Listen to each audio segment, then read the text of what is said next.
अब नहीं आती अपनों की चिट्ठी पत्री। संचार क्रांति के इस युग में अब नहीं आती कहीं से भी अपनों की चिट्ठी पत्री। बदलते दौर में घर से जाते समय अब कोई नहीं कहता कि पहुंचते ही चिट्ठी लिखना। आज की नई पीढ़ी पत्र लेखन की कला से कोसों दूर है। वास्तव में नई पीढ़ी यह भी नहीं जानती कि डाकिया भी कोई होता है। चैटिंग के इस जमाने में न ही उसे पोस्ट कार्ड, अंतर्देशीय पत्र व लिफाफ की जानकारी है। आज इंटरनेट, फोन व मोबाइल ने अब लगभग चिट्ठी लिखने की परंपरा को समाप्त कर दिया है। वर्षों पूर्व में घर से बाहर जाते समय कहा जाता था कि पहुंचते ही पत्र लिखना, लेकिन अब न ही कोई कहता है, न ही पत्र लिखने की जरूरत है। भाग दौड़ भरी जिंदगी में घर से निकलकर मंजिल तक पहुंचने के क्रम में फोन व मोबाइल के माध्यम से कई बार रास्ते के समाचार से लोग अवगत हो जाते हैं। नमस्कार, आप देख रहे हैं जनमत की पुकार आर.के. जायसवाल के साथ। डीजे के कनफोरी शोर में चिट्ठी आई है चिट्ठी आई है। बड़े दिनों के बाद संदेश आते हैं, हमें तरसाते हैं। खत लिख दे सवरिया के नाम बाबू, ये मेरा प्रेम पत्र पढ़कर तुम नाराज न होना। फूल तुम्हें भेजा है खत में, डाकिया डाक लाया, लिखे जो खत तुझे, चांद नजरों में मुस्कुराया है। मेरे खत आदि गीतों की अब प्रासंगिकता धीरे धीरे समाप्त होती जा रही है। संचार क्रांति के इस युग में अब नहीं आती कहीं से भी अपनों की चिट्ठी पत्री। बदलते दौर में घर से जाते समय अब कोई नहीं कहता कि पहुंचते ही चिट्ठी लिखना। आज की नई पीढ़ी पत्र लेखन की कला से कोसों दूर है। वास्तव में नई पीढ़ी यह भी नहीं जानती कि डाकिया भी कोई होता है।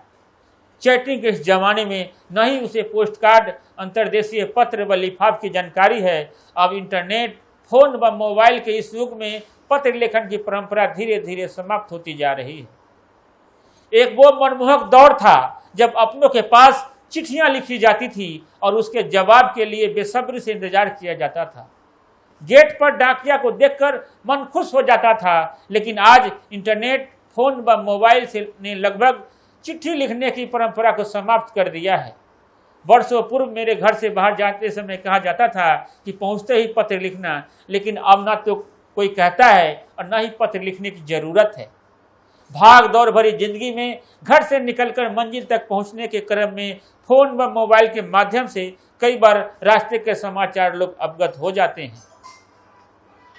उस दौर में जब शादी के लिए किसी लड़की को देखने जाया जाता था, तब उसे चिट्ठी लिखवाई जाती थी। स्कूल में बच्चों को दोस्त, पिता, भाई आदि के पास पत्र लिखने को आता था। साथ ही परीक्षा में डाकिया पर निबंध भी आता था। लेकिन अब यह सब वक्त के साथ साथ अब धीरे धीरे समाप्त होता जा रहा है। आज के बच्चे अब पत्र लेखन की परंपरा को नहीं जानते, न ही वह डाकिया, पोस्ट कार्ड, अंतर्देशीय पत्र के बारे में भी कुछ जानते हैं। नए जमाने के प्रेमी प्रेमिका भी अपने दिल की बात चिट्ठी से नहीं, इंस्टा से करते और न ही एक दूसरे तक प्रेम की पाती को पहुंचाने के लिए कागज कलम माध्यम की जरूरत उन्हें होती है। एक वो दौर था जब पत्रों की अहमियत होती थी।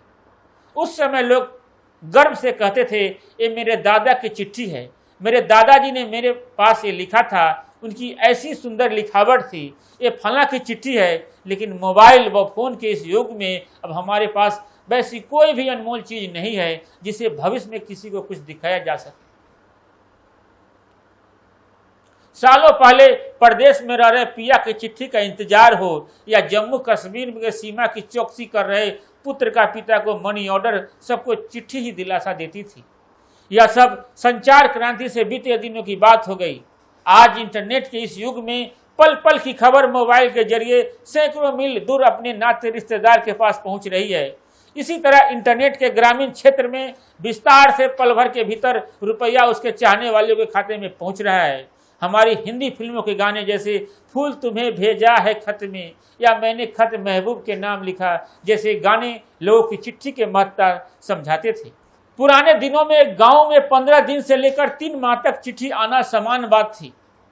चिट्ठियों के उस जमाने में तार के माध्यम से घर की अच्छी बुरी खबर को भी घर आने तक हफ्तों लग जाते थे।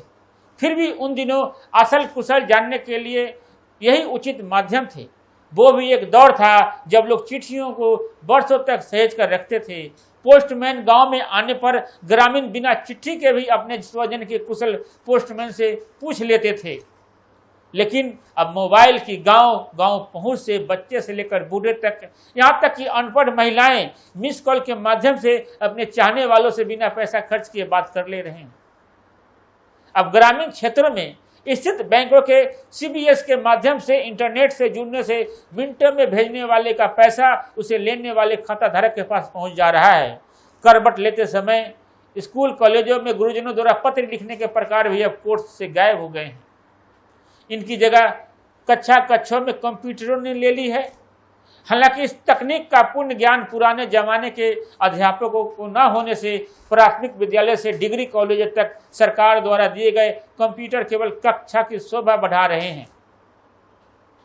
बहरहाल इस सब के बावजूद इस तकनीक ने ग्रामीण क्षेत्रों में क्रांति ला दी है। बड़े बुजुर्गों तक का मानना है कि मोबाइल एवं इंटरनेट से सूचना के क्षेत्र में भारत ने अभूतपूर्व सफलता हासिल की है।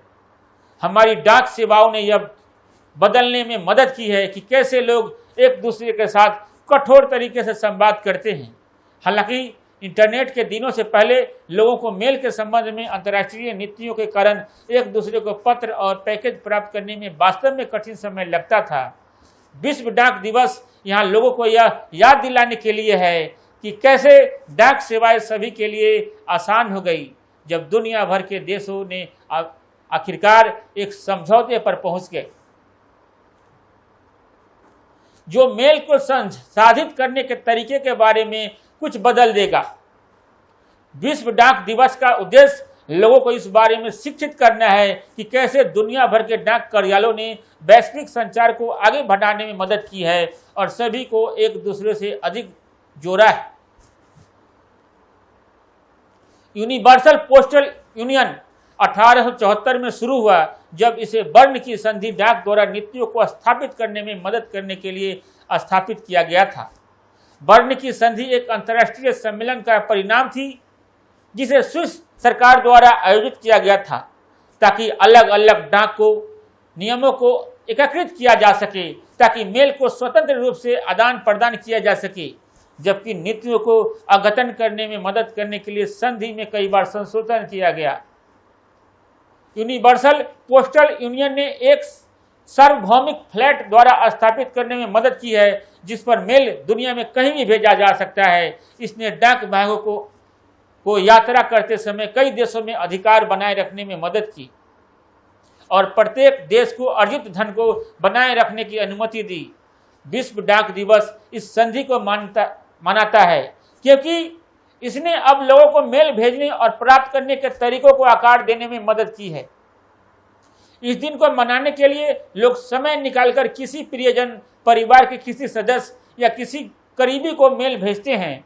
यूनिवर्सल पोस्टल यूनियन में वे आर्थिक स्थिरता और पर्यावरण संरक्षण के बारे में चर्चा सहित सभी के लिए मेल को बेहतर अनुभव बनाने के लिए अपनी पहल की दिशा में काम करते हैं। इंडिया पोस्ट भारत की केंद्रीय डाक प्रणाली है। इसकी स्थापना 1 अप्रैल 1854 को हुई थी। यह भारत सरकार के संचार मंत्रालय के तहत काम करता है। भारत की डाक प्रणाली दुनिया में व्यापक रूप से वितरित नेटवर्क में से एक है। भारत को मुख्य डाकपाल की अध्यक्षता में 23 डाक मंडलों में विभाजित किया गया है। Indian post philately, army philately service, electronic Indian postal order, postal life insurance, postal savings, banking, data collection, e-commerce और रेलवे में अपनी सेवाएं प्रदान करता है। डाक टिकटों का उपयोग डाक और सेवाओं के लिए किया जाता है। भारत में विभिन्न विषयों के साथ विभिन्न प्रकार के टिकटों का उत्पादन किया जाता है। एशिया में पहला डाक टिकट भारत में जुलाई 1852 में बार्टल फेरेले द्वारा जारी किया गया था। पोस्टल इंडेक्स नंबर 15 अगस्त 1972 को जारी पोस्ट ऑफिस का 6 अंकों का कोड है। कुल 9 पिन क्षेत्रों में से 8 पिन भौगोलिक क्षेत्र हैं और एक आर्मी पोस्टल सर्विस के लिए आरक्षित है। दोस्तों, आपको यह वीडियो कैसा लगा कमेंट में हमें जरूर बताएं। तो मिलते हैं फिर किसी और नए खबरों के साथ। नमस्कार। अगर आपने हमारा अभी तक चैनल सब्सक्राइब नहीं किया है तो कृपया चैनल सब्सक्राइब कर लें, लाइक करें, शेयर करें, कमेंट करें। तो मिलते हैं फिर किसी और खबरों के साथ। नमस्कार।